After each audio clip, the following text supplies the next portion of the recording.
Hey guys, this is Issues with Toddy One Skip. I am Toddy One Skip. Welcome back to my channel. Thank you guys so much for allowing me to be part of our community. It is our community, guys. I appreciate it, and making time for me, I appreciate that.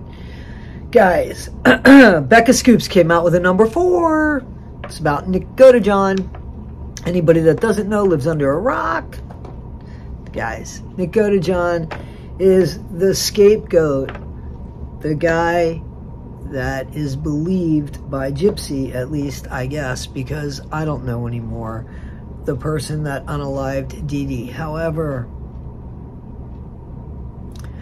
there is paperwork that shows that Dee Dee suffered a few days before her demise, and that her demise happened a day before Nick even got there, and that Gypsy had purchased everything. Everything was in order. She told Nick he was going to be going, she was going to be going with him, but she didn't purchase one thing, and that was her ticket. Why? She had bought the return ticket for Nick. They had to stay a day later than supposed to because Gypsy didn't buy her own ticket. What was she gonna do? This is a person who manipulates, who has lied about each and everything. Each and everything she has lied about. She has bullied somebody who actually has Munchausen by proxy to the point that the woman does not want to use a platform to help other people anymore. I want to show you this clip. This is our hero that we're talking about. This is our celebrity. This is our role model that Nina's talking about here. This is a real victim of Munchausen by proxy. And a lot of people don't know, but Munchausen by proxy is considered a mental health disorder. It's not considered child abuse. And they only get in trouble for it if they're caught in the literal act, like as in right there in your face. So part of the issue right now is that Kate can't speak about it on a bigger platform like a talk show or anything like that because they need consent from her mom because it's her mom's mental health disorder. So Kate is trying to get a law passed to where Munchausen by proxy is defined as child abuse. And that was why Kate had her platform. So the fact that Kate came off the app and she's no longer able to advocate. What do you guys think about that? Let's celebrate that, right? You know, I'm still in contact with Kate, and she herself said in her documentary, allegedly not a real victim of, simply because her mom was never diagnosed of this. And she herself said in her documentary that that was what her lawyers told her that her mom had as a defense. If that does not make it clear as day to you, I don't know what else will.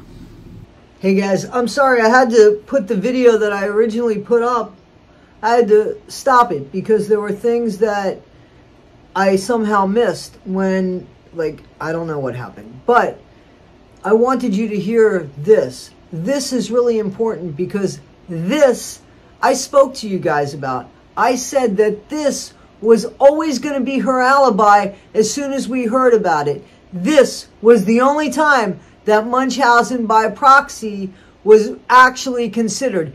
It was written down in a medical record as a suspicion, but so was malingering. So was medical fraud.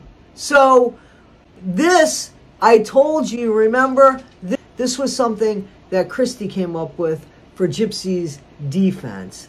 This is why it's like absolutely nuts. Guys, they have called Kate Marie names.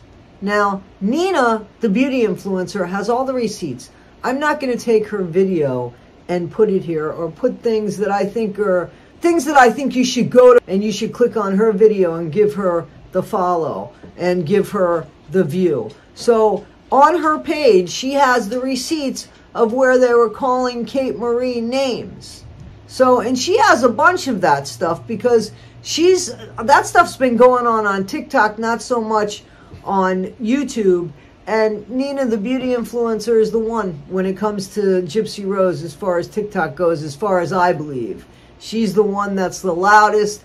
She's the one that's been the most involved. She's the one that actually spoke with Gypsy. She's the one that's speaking to Kate Marie. So she is the person that I would go to for sources on that. And I think a lot of us do. But in the meantime, go check her video out, because she has all the receipts that show that Gypsy, a woman named Bree, which I've heard that name, I don't know much about her, and Christy have been bullying Kate Marie, so that this woman has gone on and off her TikTok when she is a true victim of Munchausen by proxy and could actually be a voice for that. She's actually, according to Nina, like she said, she's trying to get a law passed so that that's actually child abuse, because the result is child abuse. That's what the result is. You know, it is the child that suffers the most. Sometimes the child dies. We've seen that, where parents unalive their kids and make them sick, putting salt and stuff inside of IVs, and we've seen that stuff. So the fact that there should be a law that threatens people that behave in that manner is something that everybody should applaud and stand behind. There shouldn't be anybody bullying somebody or keeping somebody stumped about something like that. And that's where we see the problem with Gypsy Rose Blanchard. And that opens the door to a whole personality of poison. Anyway, like I said, Becca Scoops talking about Nick Godejohn. Now, when you see the interrogation between the two, and if one day you just want to binge watch that, you see Nick in a room, sitting in a chair, handcuffed. You see Gypsy on a couch with a blanket, not handcuffed, and she could walk around.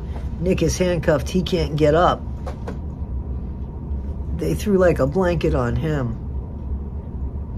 Right away, he's the bad guy. He was meant to be the bad guy, because right away they didn't even know how old Gypsy was. But remember what Gypsy said? She lied about her age in the interrogation room. Let's talk about some of this Becca Scoops.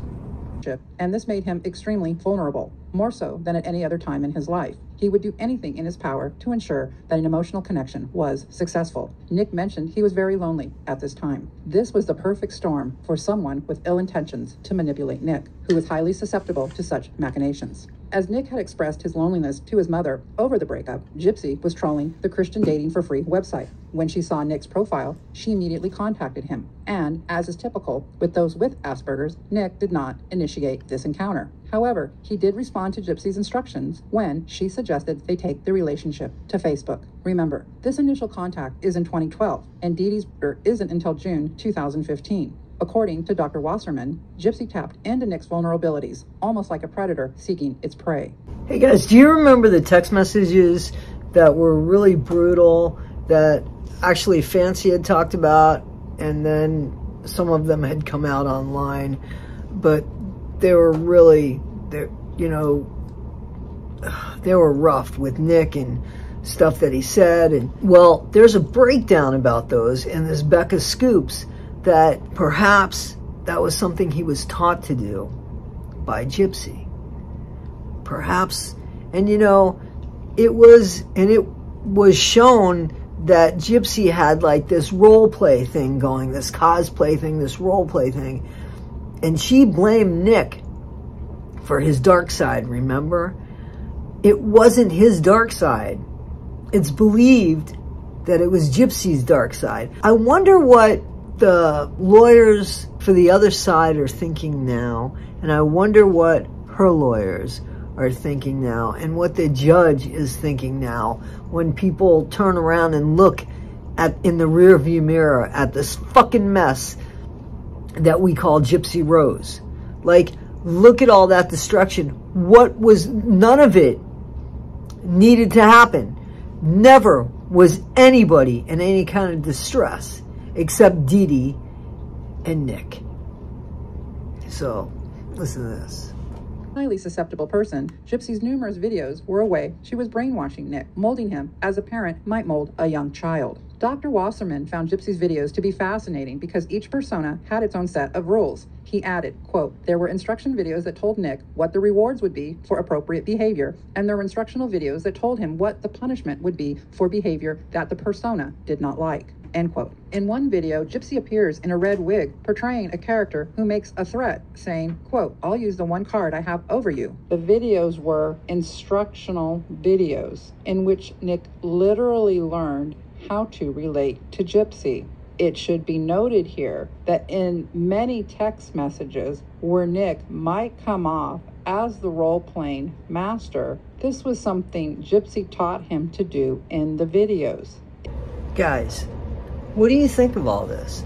First of all, the video is not over. I want you guys, I implore you, please go check out Becca Scoops, because she put this all together with her partner, and I don't want to just show you the video and comment on it. I want you guys to see her video and just watch it in its entirety, because what it does is it brings up the giant gap which we've spoken about, only it's 100% clear that Gypsy was looking for somebody to do something for her, and what that was unalive her mom. So it's 100% unclear if it was Nick that did it. 100% clear it was something Gypsy wanted done, and somehow all of it becomes Dan Glidewell.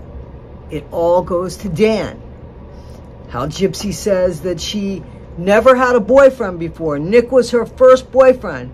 But then we find out about Dan, and that she ran away the first time to go be with her boyfriend Dan. So guys, you tell me what's going on. Why can't it be so clear and simple with Gypsy? Why can't Gypsy remember her lies? Guys, it's time to cancel Gypsy Rose Blanchard. Look at everything she's done. Check out the video by Becca Scoops. Check out the video by Nina, the beauty influencer. See the poison that we call Gypsy Rose Blanchard, guys. Tell me what you think in the comments. Please like, subscribe, and share. Be better today than you were yesterday. Not half as good as you'll be tomorrow.